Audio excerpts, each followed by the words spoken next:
Hey, America's the greatest country in the world. Welcome to our latest special, President Kamala Harris? Question mark? We did a special the other day on Michelle Obama potentially being president. It was hilarious. The whole special was just a blast. TheFirstTV.com/Obama. You can become a supporter and watch that one. But one of the themes, as we were talking with these three historians about Michelle Obama, is that if Michelle wants to get to the White House, she has to get through Kamala first. So, of course, we have to talk about Kamala. Which one's more likely, by the way, right? Michelle Obama, yeah, like she's more loved amongst Democrats. But she's not in the White House right now. Kamala's right there, a heartbeat away, as they say, and anything could happen. Something could happen to old Joe where he just can't go on. I mean, right now, he can barely go on, right? But he's going. But if he can't, Kamala's right there. If just incapacitated and the White House can't hide it, the Democrats can't be like, well, let's just skip over Kamala and go to Michelle. Like, that's not how that works. It goes right to Kamala. Now, maybe they can plan a coup after that, surely, but at least in the meantime, she would be the president. One thing we're going to talk about today, and I believe this is the case, and we'll find out from our three expert guests who know her very well. She may be an idiot, but she is shrewd. No matter how many affirmative action points you may have, you don't trip and fall into the vice presidency.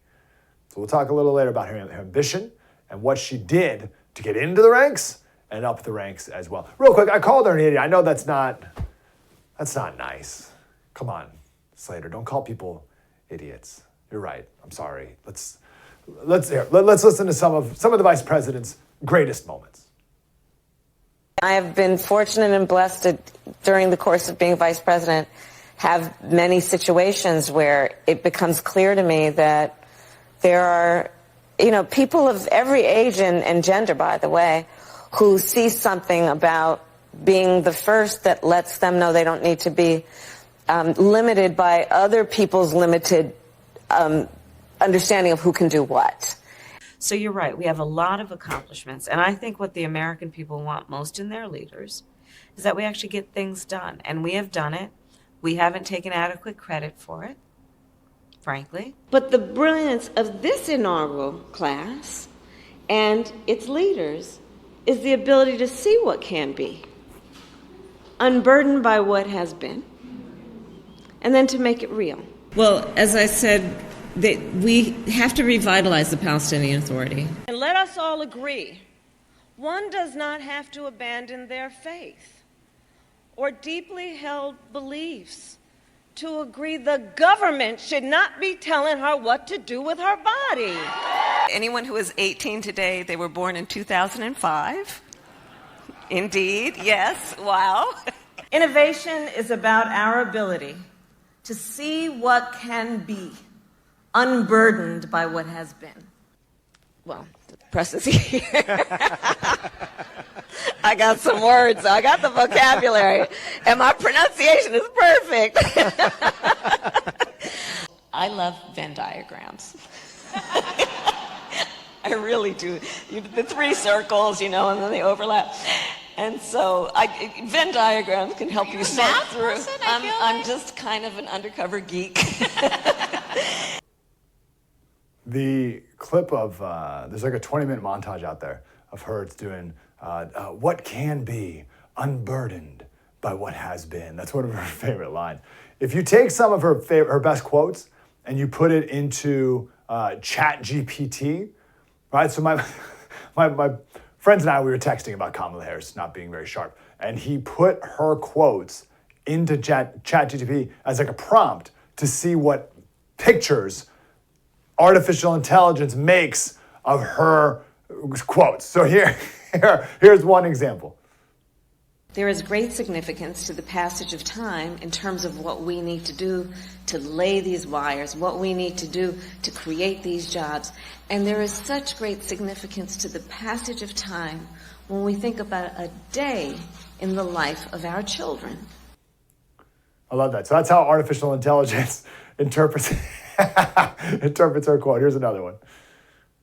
So Ukraine is a country in Europe. It exists next to another country called Russia. Russia is a bigger country. Russia is a powerful country. Russia decided to invade a smaller country called Ukraine. So basically, that's wrong.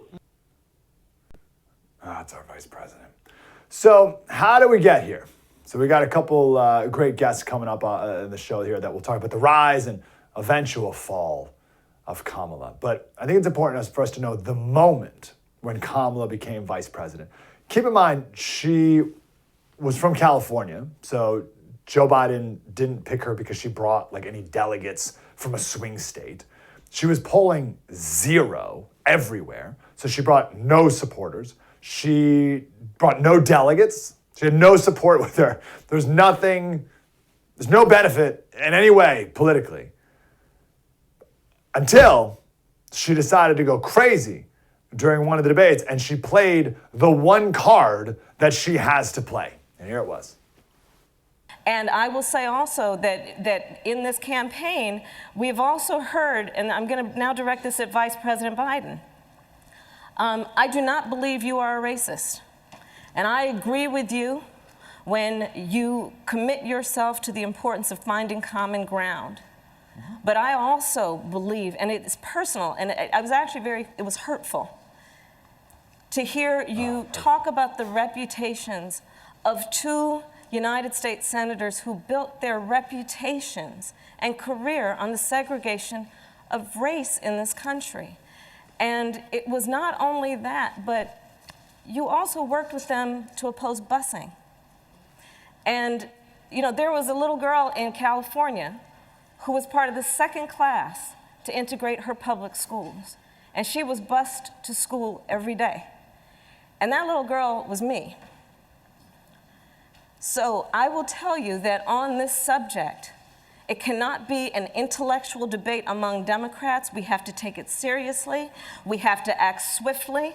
As Attorney General of California, I was very proud to put in place a requirement that all my special agents would wear body cameras and keep those cameras on. Senator Harris, thank you. Vice President Biden, you have been invoked. We are going to give you a chance to respond. And that little girl was me. That was the moment. That was it. By the way, Joe looked pretty good back in 2020. Do we have a freeze frame of Joe? Like, that was Joe 4 years ago. Like, yeah, all right. Like you wouldn't look at that and be like, oh man, that guy's got to go. You look at him now, jeez. All right, but listen, how absurd to bring up something from the 60s in a debate, but that's all race baiters know how to do. Joe does it whenever a state wants voter ID. He calls it Jim Crow 2.0, right? All they can do is go back and evoke slavery and civil rights. It's all they have. So it made sense that's what Kamala did as well. Now, it's true, she indeed did ride a bus to school. She went to Berkeley Public School System. We'll talk about this a little later. She was in elementary school, and she was bused in the second year of the busing program. It was Berkeley, California. There was only one high school, so it was by its very nature not segregated. But there were different local elementary schools in different communities that weren't segregated as much as were just different. There's nothing inherently wrong about anything that happened. Anyway, it doesn't matter. The point is, well, I look forward to talking to our guest about Kamala's childhood, right? We can find out if Kamala had the same experience as Michelle Obama did in Chicago. Michelle Obama was black, but she hung out with the white kids by choice. She was made fun of by black kids as an Oreo, black on the outside, white on the inside. So she didn't have anything to do with the black community in Chicago. I was curious to see what Kamala's childhood was like. Her mom was from India, her dad was Jamaican. We don't need to go into a whole thing about the school busing program in the 60s and 70s. The point is, Kamala will do anything to play the race card. It's the only one she has. It's the only reason she's vice president. That's it. Now, it's going to be very difficult, therefore, for anyone to push her aside if Joe Biden can't go on. If you try to push Kamala aside, you're going to get this Kamala. Do you agree today that you were wrong to oppose busing in America then? No, do you agree? I did not oppose busing in America. What I opposed is busing ordered by the Department of Education. That's what I opposed. Well, I there did was not a failure of states to integrate No, public schools in America. I was part of the second class to integrate Berkeley, California public schools almost 2 decades after Brown v. Board of Education. Because your city council made that decision. It was a So local that's decision. where the federal government must step in. The That's why federal we have the government Voting must Rights Act and the Civil Rights Act. That's That's why we need to pass the Equality Act. That's why we need to pass the ERA, because there are moments in history where states fail to preserve the civil rights of all people. I have supported the ERA from the very beginning when I ran Vice President Biden, 30 seconds, because I want to bring other people into this. I supported the ERA from the very beginning. I'm the guy that extended the Voting Rights Act for 25 years. Again, Joe looks good back then. All right, imagine that feisty Kamala coming after anyone who has the knives out to take her down from her right, as she believes, rightful spot to be president next. The Democrats have a massive Kamala problem. And certainly, if Biden wins, then she'll 100% be president, right? Sometime in the next 4 years, 5 years, right? There's no question about that. But we'll make sure he doesn't win this next election. But forget about the next 4 years. Even just in this next year, there's a significant, pretty high chance that she's president sometime in the next few months. And it could happen at a moment's notice. So we need to be on this, right? Joe, something happens to Joe and it is just boom, Kamala's president immediately. We need to be way ahead of the game on who this person is. That's our special today. Who is Kamala Harris? Right here on The First TV.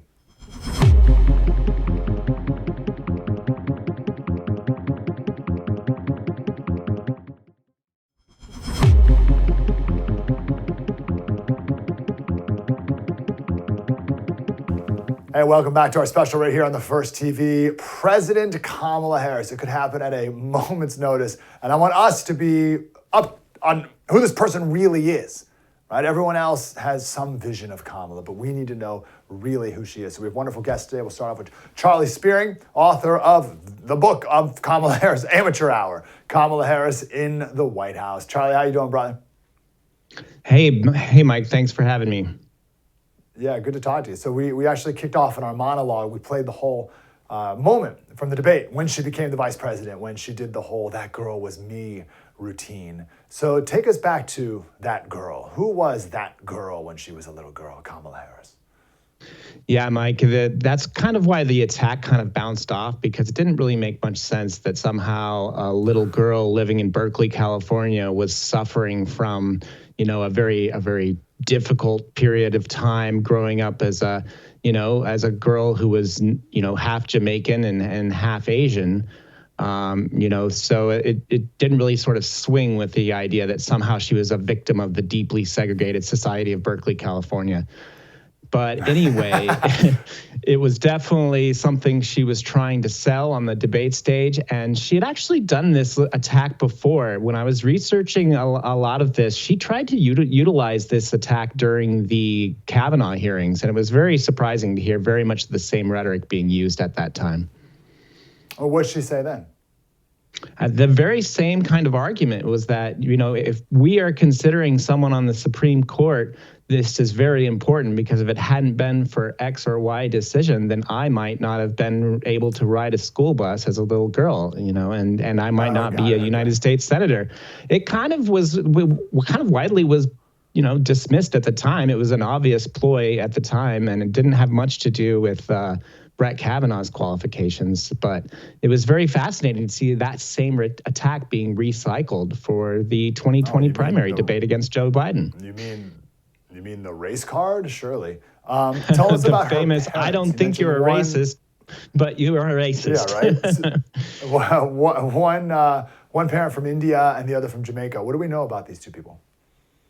Well, they both met at Berkeley, and even though Kamala likes to talk about how they were, marching and shouting for justice, these two people were not necessarily protesters first, right? They were very more academic. Kamala's father was a very good speaker, was a teacher. He was one of these leaders in this sort of Black study group, the Afro-American study group in Berkeley. And this was kind of a very radical, intellectually Marxist group. And they, former members of the group sort of talked about how they, idolized people like Fidel Castro and Chairman Mao from China. And so this was kind of the intellectual background that her family was steeped in before they sort of emerged eventually to become more practical people. And of course, they ultimately divorced when she was, I think they ultimately separated and divorced when she was 7 years old. Okay. So I wonder how much of his Marxist background and Marxist philosophy and teaching influenced her as a child. Did they have much engagement together when she was young? Yeah, they spent some time together, but the majority of her time was spent with her mother, who was kind of a little more no nonsense, a little more practical. As a single mother, she didn't have very much time for any deep seated Marxist theory. While her father was sort of described in I think he taught at Stanford. He was described as a Marxist scholar, someone who was very charismatic and who so she would have had a little more of an intellectual underpinning to sort of understand where she stood on these issues. But I think ultimately that she kind of turned aside from that sort of more fundamental Marxist ideas and philosophy to something a little more practical. How did she, when she was younger, before she maybe used it to her political advantage, but how did she view her race? We talked the other day we did a special on Michelle Obama, and the historians we had on said that she had nothing to do with the black community in Chicago. They call her an Oreo, black on the outside, white on the inside. She did everything she could to avoid going to the local black school, et cetera, et cetera. So that was her racial upbringing. What was Kamala's? Well, Kamala was, half Jamaican, half Indian, and certainly she kind of was happy to sort of straddle both sides as she was running for office in this time. But you see after she starts running nationally, how she really tries to bring forward a little more of a black Southern identity. This is when she starts talking about her second mother. This is a woman who lived close to them and took care of them while their mother was at work. The second mother was a little more connected with the Christian South and the black church, and so she'll talk about how she used to sing in the choir, and how this woman would take her to go sing in the black choir, and she grew up kind of having this deep understanding of the food and the culture of the Black South, even though it was not necessarily true, but it's certainly something she emphasized more and more as she moved her brand more nationally. We talked also the other day with Michelle about her memoir and how it's just a constructed political creation. What have you learned from Kamala's memoir, The Truths We Hold? Yeah, Kamala's memoir is very focused on her sort of, one of her favorite quotes is her mother saying, don't let other people tell your story. You tell your story. And Kamala's very good at that, sort of telling exactly how she wants to be seen instead of the actual truth.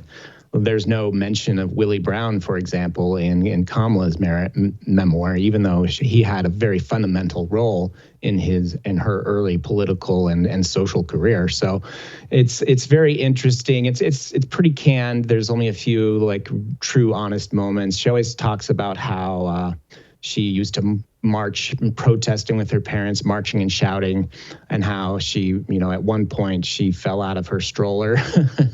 Tells this funny story about how, she got left behind. She fell out of her stroller. Her parents left her behind. And when her mother came back to find her, she said, "What do you want?" And she famously, according to Kamala, she famously said, "Freedom," which immediately drew some skeptical audiences because the story was sort of exactly the same as one shared by Martin Luther King in an old magazine article. So there was definitely a lot of skepticism. Is Kamala just making this up? Is this plagiarized from Martin Luther King, or did this actually happen? Funny thing, the first time she told that story about falling out of her stroller was in a magazine article. And then later when she gives her speech for vice president, she talks about herself being always strapped tightly in the stroller. So it's kind of one of these shifting detail stories that typically happens with politicians as the years go on. Yeah, of course. When you were researching Kamala, what was something that was surprising to you? Well, what's interesting is she moved from Berkeley to Montreal, Canada, and that's sort of where she became even more distant from sort of the American culture. And she was more steeped in sort of semi-wealthy Montreal, and she spent most of her high school years in Montreal. and kind of experienced America through a slightly different lens. And she grew up in a pretty wealthy neighborhood in Montreal. Her mom had a pretty solid position and making a good deal of money.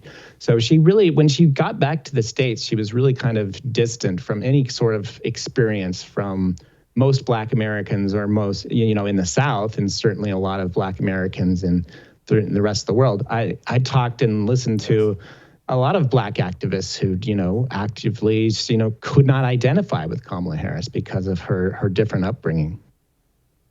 How old was she when she was in Canada? I think she was in high school mostly, and so she spent a good time of her formative years growing up in Canada. Yes, absolutely. Wow, that is different. That is dramatic. That's very, very important. My last question for you, Charlie, and I want to encourage everyone to go read the book. What would be your biggest concern if we had a President Kamala Harris, even if it was just for, a couple months or whatnot? What's your concern? Yeah, I think that when I was doing the research of the book, what strikes me the most is her ability to be sort of unmoored from principles. She's very ambitious. She'll talk from both sides of an issue. She'll change her opinion on issues very easily and very rapidly. No fundamental intellectual underpinnings. She just kind of has this very craven desire for power. She wants to be the next Barack Obama. She wants to be the next political inspirational figure. And that's sort of what drove her to run in 2020. And ultimately, that campaign was a flop. Once voters saw who she really was, how she didn't necessarily have a plan or a message or something that she wanted to really encourage Americans beyond her own sort of craven desire for power, I think that's when they ultimately turned on her and looked towards other people. If Kamala Harris becomes president, she'll be very vengeful, and she's very upset with the Biden team. She feels like she's been mistreated by them. And so I think that there's going to be a lot of house cleaning in the upper echelons of the West Wing if she does take power. And certainly you're going to have somebody who's just out there absolutely ready to wield whatever power the presidency has to, punish her enemies and reward her friends.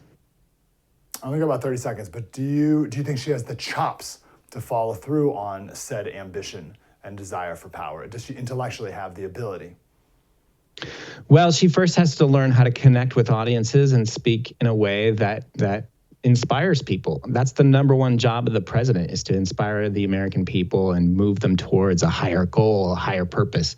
Right now, her vice presidency is rife with examples of word salads, missed opportunities, and failed attempts to communicate. So she either has to figure that out and sort of reassert herself, remake herself. She's already tried to do several reboots, but I think the emerging Kamala Harris that people have in their minds is someone who's incompetent, and that's sort of why I wrote the book Amateur Hour in the beginning. Yeah, that's right. Charlie Spearing, Amateur Hour, Kamala Harris in the White House. Charlie, great to talk to you. Appreciate it. You bet, Mike. Thanks for having me. Amen. We focus mostly there on her childhood. Our next two guests will talk more about her California career and then her more recent D.C. career. It's coming up next right here on The First TV.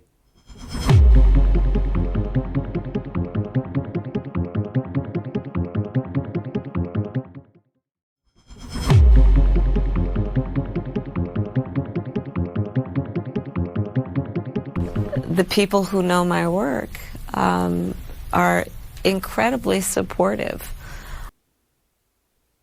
Our next guest knows her work, all right. Congressman Kevin Kiley, but he was a state assemblyman for a long time in Sacramento. Kevin, how you doing, brother? I'm doing well. How are you? Really good. As someone who knows Kamala and her work very well, if she were to become president one day, it could happen at a moment's notice. What would be your message? You're the expert. You're the California guy. What's your message to the country? Well, take a look at San Francisco right now. I mean, this is where Kamala Harris comes from. And is that what you want for the entire country? This is a city that is literally collapsing before our very eyes.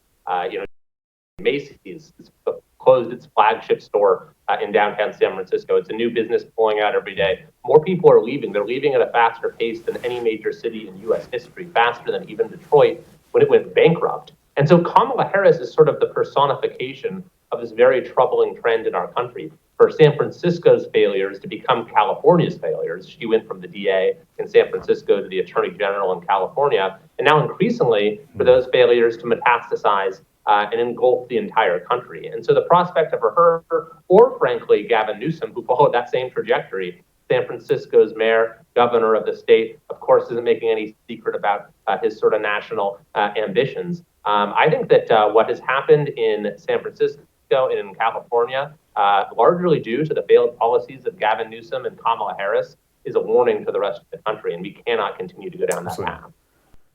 What is her worldview that would leave such chaos in her wake? Well, I think it's, endemic or emblematic of the just radicalism and corruption that has come to characterize politics in our state and in particular in San Francisco. I mean, if you look at the policies that she enforced or that she promoted when she was Attorney General, she was the Attorney General right after Prop 47 passed in California, which has, led to this epidemic of retail theft throughout our state. And then she also, as Attorney General, by the way, used her authority over ballot propositions to mislead voters. So even if voters wanted to try to change something that was happening in the state and put something on the ballot, she would twist the language of it so people wouldn't know what they were actually voting on. So it's this combination of radicalism and corruption that is responsible for turning our beautiful state, greatest state in the country, in my opinion, into the most popular state to leave behind. And that is absolutely not what we want for the entire country. Just to put a bow on that, the Prop 47, which was the you can steal anything under $950, whatever, that was called the Safe Neighborhoods and Schools Act. So was that Kamala who did that as Attorney General? Well, she was, yes, responsible for writing the official ballot language. And even, newspapers like the Sacramento Bee and pretty left-leaning editorial boards called her out for using language that was even poll tested to get the outcome that they want at the polls. So any sort of reform or anything that people wanted to do that would actually lead the state in the right direction, she'd twist the language that you actually looked at when you went into the voting booth to vote in order to get the outcome that she wanted. It's just one of many ways in which the system in California has become very difficult to turn around because the deck is so stacked in one favor in one direction. Yeah. So you were in Sacramento as a state assemblyman when she was Attorney General. You guys had crossover there. What were people saying about Kamala then? Well, I don't think she ever had a particularly sterling reputation. I mean, if you look at when she was first elected Attorney General, that was the closest race we've had statewide in California at all, any time in recent history. In fact, her opponent gave a victory speech on election night because he thought he'd won. That's how close the race was. So even at that stage of her career, folks were looking at what she had done in her tenure in San Francisco. We're looking at what has happened to San Francisco, the way that, crime is just absolutely out of control there. And it's gotten much, much worse since, and saying we don't want anything to do with that. Much has been said. We played some of Kamala's clips earlier where she makes no sense at all, just says words. Is Kamala stupid? Is she not smart? How do you characterize her? Well, I'll leave those sort of characterizations to other people. But what we know is that her policies make absolutely no sense at all. I mean, look at what has happened at the border. She was supposedly the border czar for this White House, right? And then refused to even go there. And we've seen, something that we've never seen before in the history of our country in terms of records being set every single day and every single month in terms of the number of folks crossing the border illegally. And so, what's truly frightening about this is that, we have both her and Gavin Newsom potentially waiting in the wings. And frankly, I think, though, that would be an absolute disaster for their party, that either one of them would not stand up to scrutiny if people looked at their record, looked at what's happened to California, looked at what's happened to San Francisco specifically, where both of them and Nancy Pelosi, by the way, come from. And it is the perfect case study in the absolute failure of these very radical, out of the mainstream policies and politics. That really is remarkable. Those three names you mentioned, that they all come out of the same petri dish, way in one little particular place, far away, and have so much power today. It's really unbelievable. I don't want to put you on the spot with this, and it's okay if you forget it, because I vaguely forget it too, but it's important, I think. Do you remember when there was the Planned Parenthood undercover videos years back? And the videos of people saying we're selling the body parts and stuff like that. she was the attorney general at the time. Didn't she go after the guy who did the undercover videos as opposed to anything with Planned Parenthood? Do you remember that? Well, there are a number of ways in which, yes, she used her authority in ways that were not directed at actually protecting Californians. She was the number one law enforcement officer in California, but rather, in terms of serving her own political agenda. So I don't remember the details of that specific case, but that very much was her, her approach to her job, was how does she use this position to advance her political agenda, advance her own personal self-promotion. She ended up leaving that job in the middle of her term to become a U.S. Senator, to run for the U.S. Senate. At the same time, public safety in California has fallen apart. Support for law enforcement has fallen apart. Crime has spun out of control. And you can draw a direct line between the policies that she promoted from the beginning of her career up until the present day. All right, you have such an important role in Congress of being like the warning cry from California, like, hey, everyone, just so you know, rest of the country, what's going on. My last question for you, you are in D.C. now. What are people saying anything about the potentiality? Holy geez, what if Joe Biden, something happens and Kamala is the president? What do we do then? Are people even talking about that, or they don't even want to manifest it out loud? No, I mean, I think that it's something that's absolutely on folks' mind. She herself even said she's ready to become president. And it's something that always needs to be asked of the vice president, that the person who's next in line for the presidency. But obviously, in the present circumstance, it's a question of all the more salience. And the fact that we have a person who is dramatically unpopular across the entire country, has shown a very limited capacity for national leadership, and whose results in her home state of California and home city of San Francisco have done such an incredible amount of damage. It's something that's very much on people's minds, absolutely. Yeah, the proof is right there. Former Assemblyman in Sacramento, now Congressman Kevin Kiley. Kevin, great to talk to you, man. Appreciate it. Likewise. Thanks for having me. Here's up. Thank you. Coming up next, we have John Phillips. But real quick on that Planned Parenthood thing. You remember that story, right? They did the undercover videos with the Planned Parenthood executives and everything. Kamala Harris was the attorney general at the time. And instead of doing anything about those people clearly breaking the law, she ordered the raid of the house of the guy who did the undercover videos. And she illegally coordinated with people at Planned Parenthood to write legislation, or maybe it was a ballot initiative too, in favor of Planned Parenthood, in favor of abortion, and against, in that case, babies. But that's how she used her power, of course, to protect Planned Parenthood. John Phillips from KABC coming up next. Mike Slater, The First TV. Spread the word.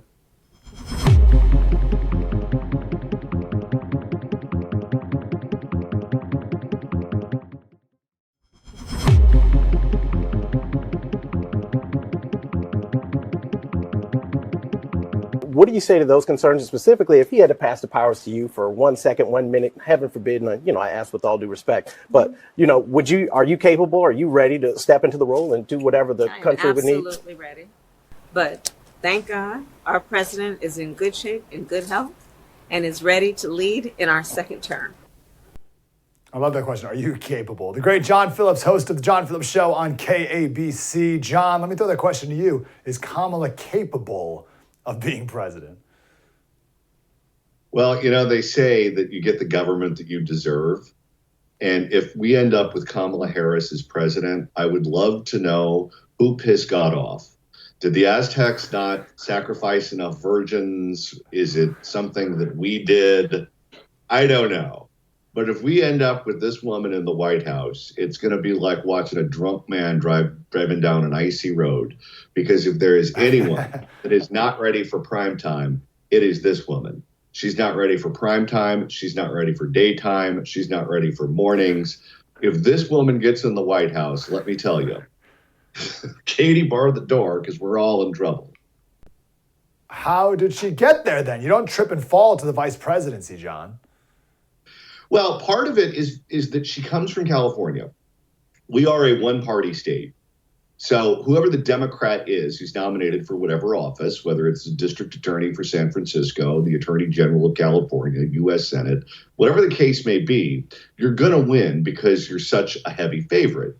And because of that, these politicians that come from our state, they don't have the battle scars. They've never really been tested. There's not a media that is looking at their performance critically. The media writes these puff profile pieces about, oh, she's the first Asian woman or the first Black woman for this job or that job.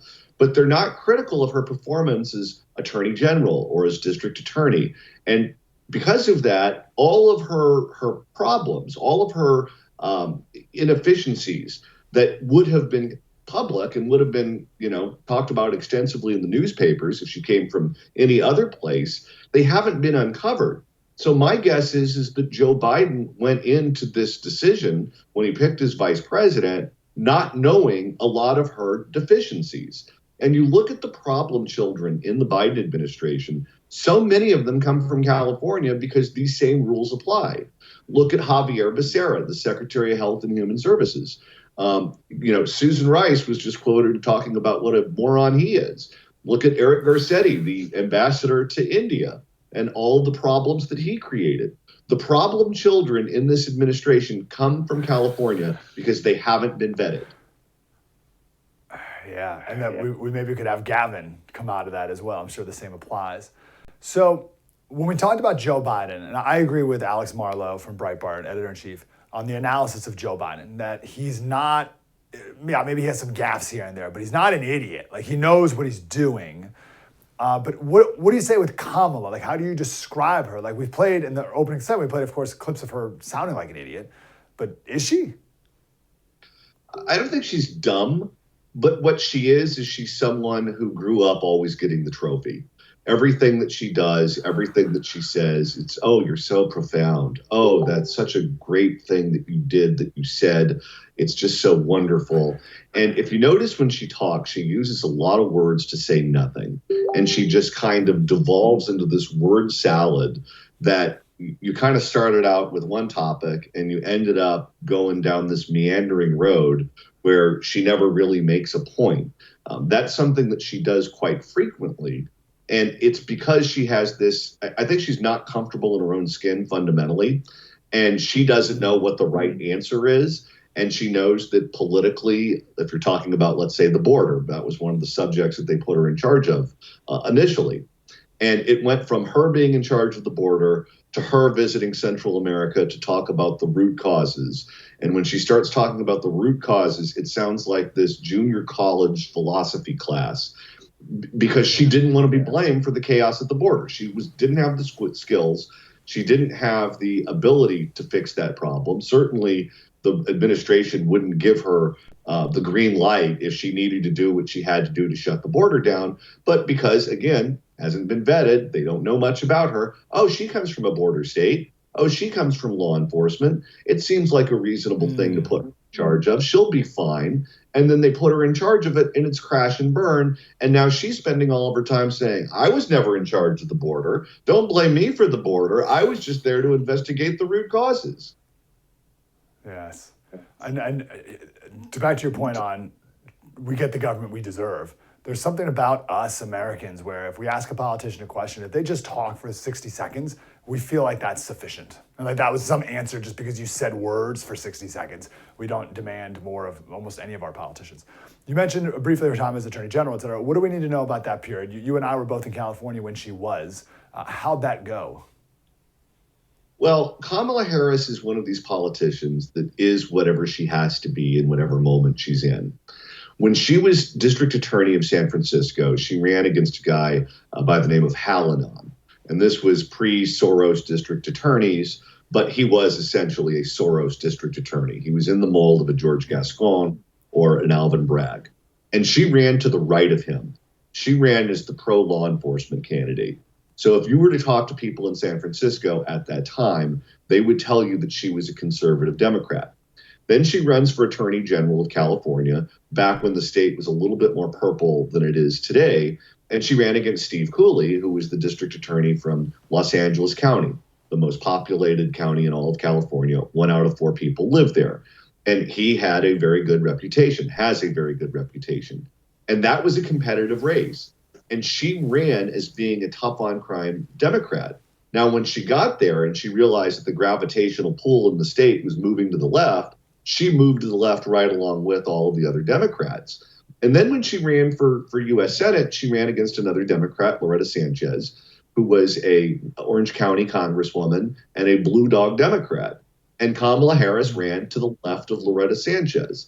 So picture her in a river where she's in the paddleboard, a little to the left, a little to the right, whatever it is that she has to do to get where she's going. That's what she does. And that makes her dangerous, by the way, because I don't really even know what her personal politics are. I know she believes in the accumulation of power, but if she were to be in the White House as president of the United States, I couldn't tell you what she would do because I don't think she knows what she would do. The accumulation of power for her is the goal. Yeah, because who are you running against at that point, right? There's no like relative basis to go to the left or right of. You're the president.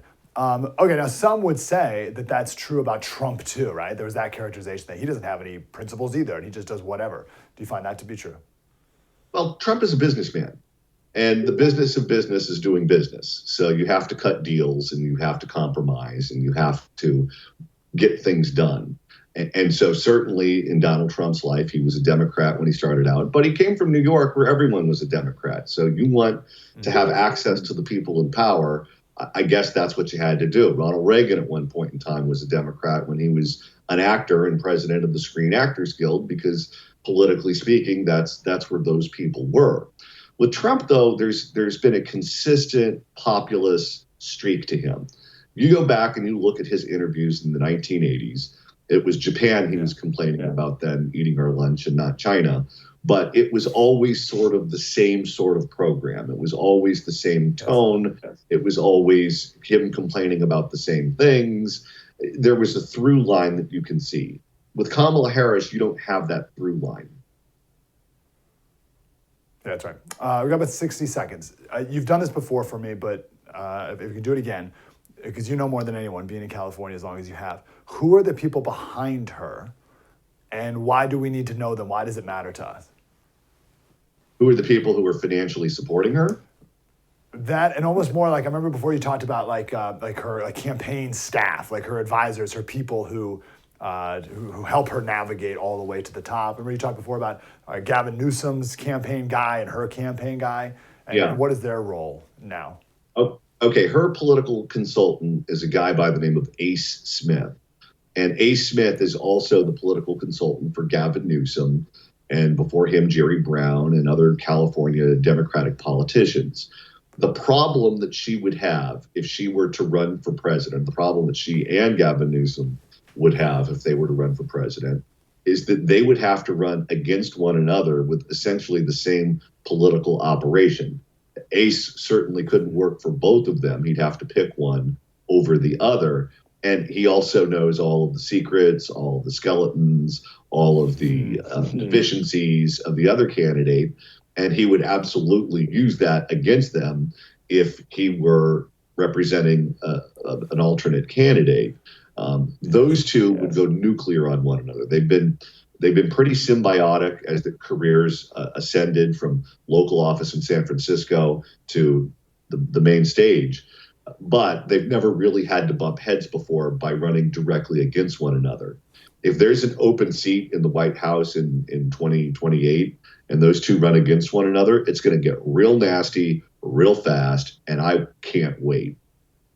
Last question.